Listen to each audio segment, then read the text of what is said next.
Hello guys, Sajana ഇപ്പോൾ ഒരു video ഇട്ടിട്ടുണ്ടായിരുന്നു കേട്ടോ. അതുമായി ബന്ധപ്പെട്ടിട്ടാണ് ഞാനിപ്പോൾ വന്നത്. ബിഗ് ബോസിലെ കണ്ടസ്റ്റൻസ് അയ്യോ അവർ പാവങ്ങൾ, വീട്ടിൽ വന്ന പയ്യൻ അയ്യോ അവർ പാവങ്ങൾ. എന്തൊരു മാനിപ്പുലേഷനാന്ന് നോക്കിയേ. ഇപ്പൊ ബിഗ് ബോസ് കണ്ടസ്റ്റൻസ് ഇല്ലേ? കാരണം ബിഗ് ബോസ് കണ്ടസ്റ്റൻസുകളൊക്കെ ഇതെന്താ ഇവള് പറയണത് എന്താന്ന് ചോദ്യം ചെയ്യാൻ തുടങ്ങി. അവർക്ക് ആർക്കും അറിയില്ല ഇങ്ങനൊരു സംഭവം. ഇതെന്താ ഇവള് ചെയ്തുകൊണ്ടിരിക്കുന്നതെന്നുള്ള ആകെ മൊത്തത്തിലുള്ള കൺഫ്യൂഷനാണ് എല്ലാ ആൾക്കാരും. എല്ലാ ബിഗ് ബോസിലെ കണ്ടസ്റ്റൻസിനെയും പിടിച്ച് ഇടുന്ന പോലെ ആയിപ്പോയില്ലേ?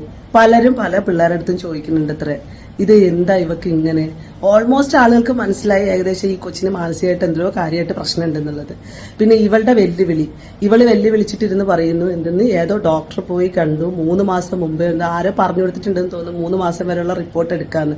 അപ്പൊ ഇനിയിപ്പം ഞാനിനി റിപ്പോർട്ട് എടുത്തോണ്ടോന്ന് നെഗറ്റീവ് ആണെന്ന് കണ്ടു കഴിഞ്ഞാൽ വേറെ ഏതെങ്കിലും വർഷത്തിന്റെ കണക്കൊക്കെ പറഞ്ഞിട്ട് എങ്ങനെയെങ്കിലും ഒക്കെ എന്റെ മേലിൽ അറ്റാക്ക് ഇടാമല്ലോ. ഇവിടെ എന്തൊരു വേണമെങ്കിലും ചെയ്യാൻ ഞാൻ തയ്യാറടേ, ഏത് ടെസ്റ്റിന് വേണമെങ്കിലും റെഡിയടേ. പക്ഷെ നിന്റെ കൂടെ ഇല്ല. കാരണം ഞാനിപ്പോ പോലും പോയിട്ട് ടെസ്റ്റ് എടുക്കാൻ പോവുകയാണ്. ഇത് 8 to 10 ദിവസം വരെ കിട്ടുമെന്നുള്ളതാണ് തിരിച്ചു കിട്ടുന്ന ഇൻഫർമേഷൻ. ഞങ്ങളിപ്പോ ഇന്ന സ്ഥലത്താണ്, ഞാൻ ഇവിടെ ടെസ്റ്റിന് കൊടുത്തിട്ടുണ്ട് എന്ന് പറഞ്ഞിടുന്നു ചോദിച്ചാൽ ആ ഹോസ്പിറ്റലും ക്ലിനിക്കൊക്കെ നിന്റെ മറ്റേ റസൽ പൂക്കുട്ടിയുടെ മാമാടെയും കൊച്ചാപ്പാടെയൊക്കെ മക്കളായിരിക്കും. മനസ്സിലായില്ലേ? അപ്പൊ നീ പലതും കിടന്ന് ചെയ്യും. ഞാൻ സീരിയസ്ലി പറയണേ സജിന, നീ കിടന്ന് വെപ്രാളപ്പെടണ്ട.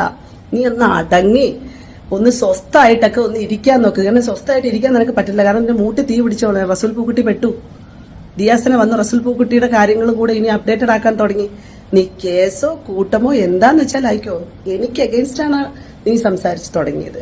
അവിടെ നിന്ന് ഞാൻ വാലിഡ് ആയിട്ടുള്ള കൃത്യമായ കാര്യങ്ങളാണ് പറഞ്ഞത്. നീ പറഞ്ഞല്ലോ നീ അയച്ചു കൊടുത്തു എന്ന് പറഞ്ഞില്ലേ? നീ അയച്ചു കൊടുത്തെന്ന് പറഞ്ഞില്ലേ? ഞാൻ കൊടുത്തിട്ടില്ല. പക്ഷെ ഞാൻ പറയുന്നത് നീ അയച്ചു കൊടുത്തെന്ന് പറഞ്ഞില്ലേ? നീ എനിക്ക് അയച്ചു തന്നിട്ടില്ലേ? നീ ആരോടാ ഇത് പറയുന്നത്? ആൻമരിക്ക് അയച്ചു കൊടുത്തു, ആൻമരി നീ എനിക്ക് അയച്ചു തന്നിട്ടില്ലേ? നീ എത്ര ആളുകൾക്ക് അയച്ചു കൊടുത്തിട്ടുണ്ട്? ആൻമരിക്ക് അയച്ചു കൊടുത്തതോടൊപ്പം തന്നെ അച്ചായന് അയച്ചു കൊടുത്തിട്ടില്ലേ?